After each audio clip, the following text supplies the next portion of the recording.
Eleições municipais em outubro deste ano.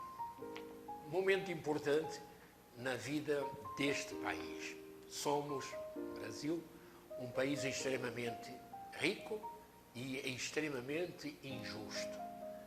Nas eleições municipais, nós poderíamos tentar melhorar esta situação em termos de ética e em termos morais. Mas nós não o fazemos porque os eleitores em geral, mas os católicos em particular, não cumprem o seu papel de cidadãos que se deixam governar pelos princípios do Evangelho. E então continuamos a filosofia de Delfim Neto dos anos 60 do século passado. Vamos fazer crescer o bolo para depois as fatias serem maiores para cada um. Só que quem tem a faca é que corta o bolo. E eles continuam cortando fatias grossas para alguns e umas migalhinhas de fatia para a maioria do povo. Portanto, essa teoria é uma falácia para deixar tudo como está. E como está, é um país riquíssimo com gente extremamente pobre. Eleições municipais, então, é uma oportunidade para nós alterarmos alguma dessas coisas. Mas sem formação sobre o que é a política, vamos continuar dizendo o que você me dá. Nós não nos preocupamos com o bem comum. Nós não nos preocupamos com as ruas de Alenquer. Nós nos preocupamos o que é que eu vou ganhar se eu votar em você. Então eu fiz uma reflexão aqui para que nós possamos, de alguma forma, meditar. Eu sei que você já tem decidido e vai votar nos seus amigos, naquilo que já prometeu. Mesmo assim, eu insisto em dar formação cristã aos cidadãos alenquerenses que fazem parte da nossa paróquia. Citações bíblicas. Dai a César o que é de César e a Deus o que é de Deus. Portanto, não mistura política com religião. Depois, deixa estar como está, com a frase: pobre sempre os tereis. É Jesus Cristo que fala isso. Então, por que lutar contra a pobreza para terminar com pobres? É o próprio Cristo que nos diz: pobres sempre os tereis. Buscai primeiro o reino dos céus, o reino de Deus, e tudo mais vos será acrescentado. Portanto, nada de política. Buscai primeiro ir para o céu, o resto vem por acréscimo. Quem dera que fosse assim. Depois temos frases assim: a igreja não tem nada de se meter em política. Outra frase: deixa a política na porta da entrada da igreja. Outra frase: política é coisa suja. Até os candidatos bem intencionados se corrompem quando são eleitos. E pior, tem padre metido a comunista que passa a vida falando de política. Seguramente você, telespectador, já escutou alguém dizer essas frases, ou quem sabe, você mesmo disse algumas delas.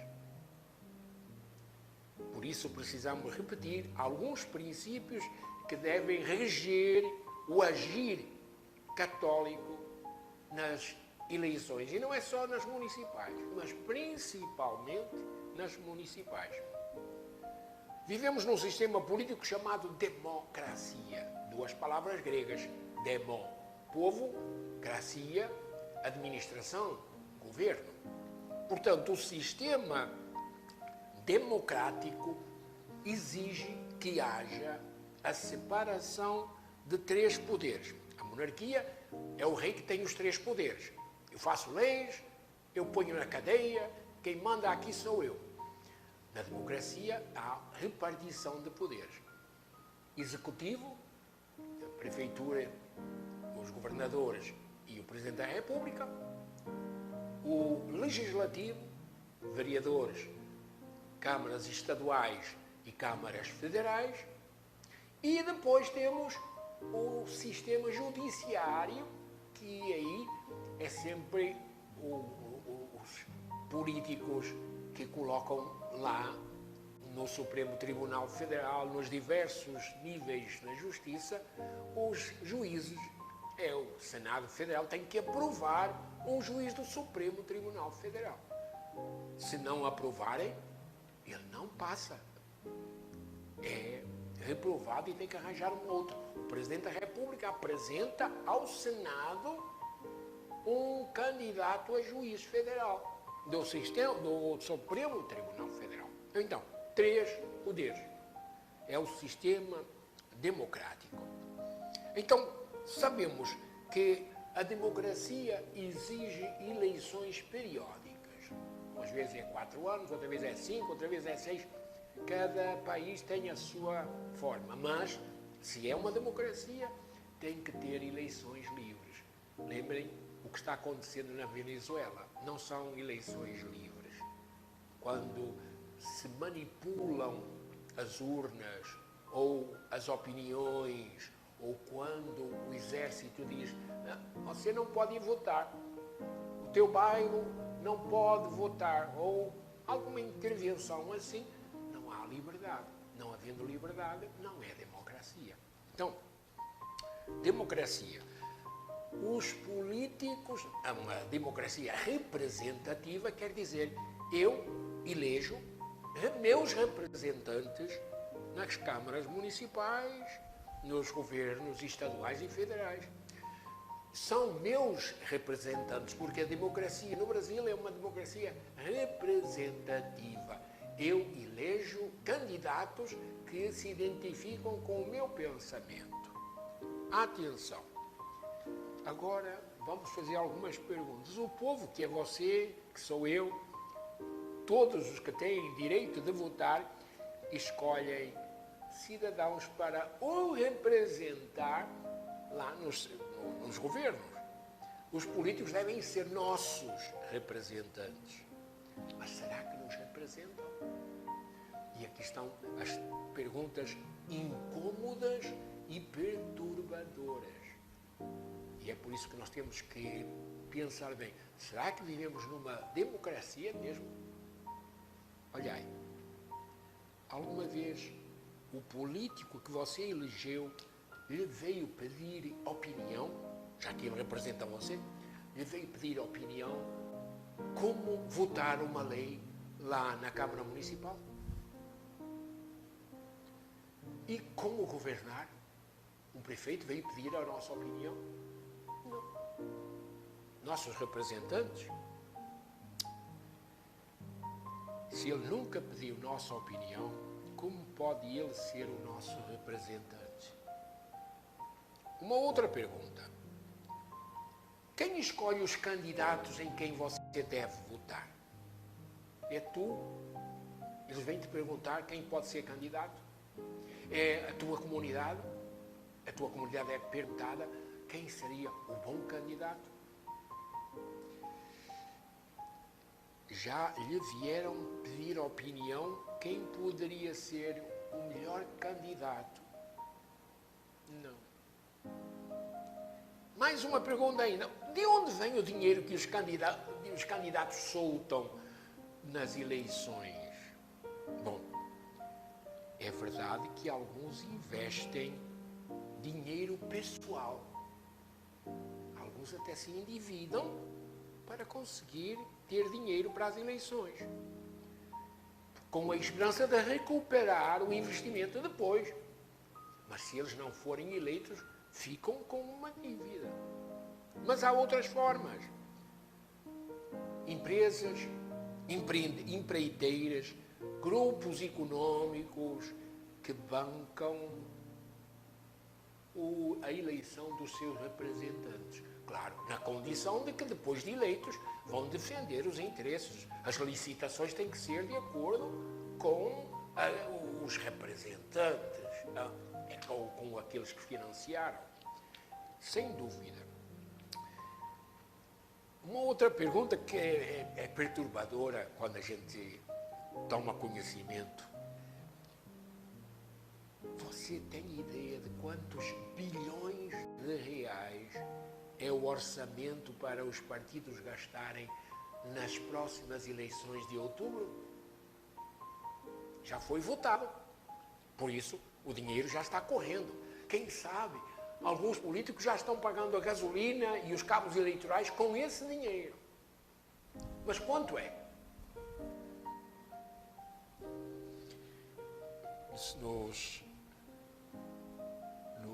Aqui no nosso Brasil, é uma fartura de dinheiro. 4,9 bilhões de reais. Não é 4 milhões e 900 mil, não. 4 bilhões de reais. Você precisava de ter 1.000 trabalhadores trabalhando o ano inteiro, juntando dinheiro, e mesmo esses 1.000 trabalhadores ganhando um salário bom, ainda não chegavam a 4 bilhões de reais. É muito dinheiro. Pois bem, os nossos deputados conseguiram essa quantia para as eleições municipais. Ó fartura de dinheiro na política. Vamos comparar agora. Quanto é que gastam nas eleições, em todas as eleições, em média, os países europeus?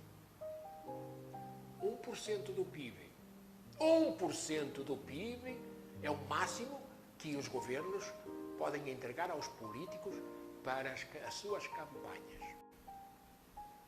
Nos Estados Unidos, famosos Estados Unidos, que está cheio de dinheiro também, o governo só pode disponibilizar 5% do PIB. Nada mais. A lei barra. Se você passa, a lei vai impedir e vai dizer, venha para cá o dinheiro, não pode. E no Brasil? No Brasil, claro, um país generoso que só beneficia não o povo, beneficia os políticos. Sorte sua se você vira político. Aqui no Brasil é sorte, é uma loteca, você ganha milhões. No Brasil, 22% do PIB é gasto nas eleições, gente. 22%. É muito dinheiro gasto quando temos tantas necessidades para o povo mais necessitado. Tristeza. Pois bem. Deixa-me fazer mais uma pergunta meio incómoda. A comunidade política existe em vista do bem comum. É a Gaudium et Spes que nos fala no parágrafo 74. Por isso, os políticos existem para promover o bem comum. Se eles não promovem o bem comum, o político não devia existir. Está usurpando. A finalidade de haver políticos é lutadores para que a sociedade toda usufrua de segurança, educação, tudo o que faz parte do bem comum. Lamentavelmente, apesar de tudo isso, o documento da Igreja falar com toda a clareza, políticos existem para promover o bem comum. Apesar de tudo isso, quais são as motivações dos candidatos que você elege para entrarem na política? Que motivações eles têm para serem candidatos? Alguém deles está lutando pelo... Quer o bem de alguém quer? Deixe-se questionar. O candidato que você já tem como futuro merecedor do teu voto. Será que ele quer o bem comum? É essa a razão que eu vou entrar na política? Os eleitores católicos assim como os candidatos católicos, têm maior responsabilidade na promoção de uma sociedade equitativa. Claro, uma sociedade sem exclusões, sem concentrações da riqueza ou do poder.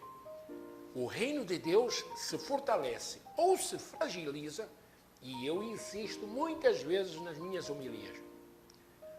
O reino de Deus se fortalece ou enfraquece na medida em que o bem comum se torna ou não o ideal de todos os políticos.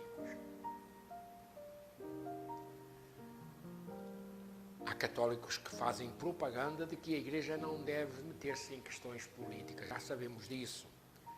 A Igreja deve se restringir à espiritualidade pessoal.